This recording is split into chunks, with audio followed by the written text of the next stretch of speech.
Ladies and gentlemen, welcome to Lithuania. As you may see, everything is very different. I'm just kidding, of course, it's the same. But what you may see, notice the difference is that there are plenty of fields of crops, like farming land, even much more as it is like in Latvia, which you may saw before, and that's just because it will be like kind of my interpretation why it's like this. In the difference of the mentalities, I consider as a Lithuanian a little bit more better businessmen as a Latvians actually. Latvians are very good bureaucrats, you know, we like to follow the rules. We know how to force other people to follow the rules and things like that, but in Lithuania they are more business orientated, and I would say that like one of the best examples, multiple examples which actually I can give, but now let's gonna say one simple example, like second market of the used vehicles or motorcycles from United States.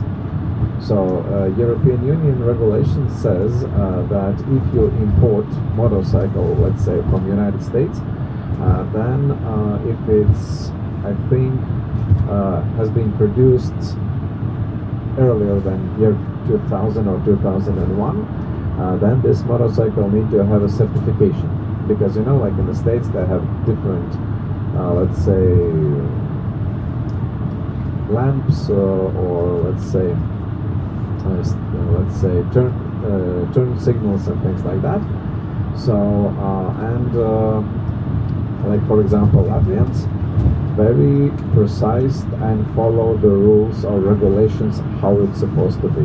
So like you have to pay, for example, approximately 1,000 euros, and then they check every single little detail on the motorcycle, so the loudness and then all these turn signals and things like that. And if something is not okay, then of course you're not able to have the certificate and not able to, let's say, register it with the Latvian license plate. In Lithuania it works like this.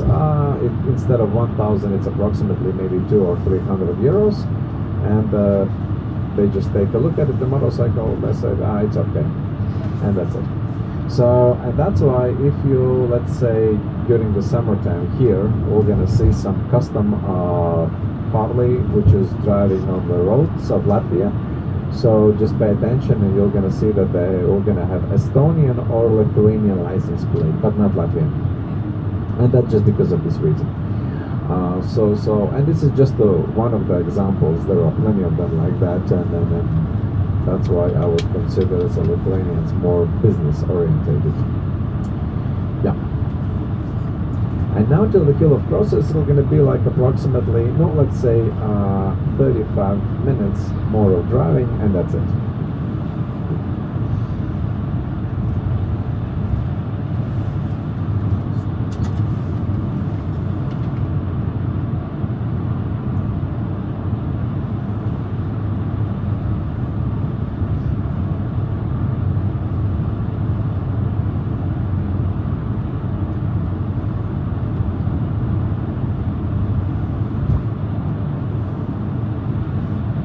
So, and why did I ask you to bring your passports or IDs? That was not just for us to check your identity, but that was actually because sometimes on the border they randomly stop vehicles. So you saw that there was a minivan with a custom employee, so he decided not to stop us because he noticed that there's like tourists who are taking the pictures on the Latvian-Lithuanian side.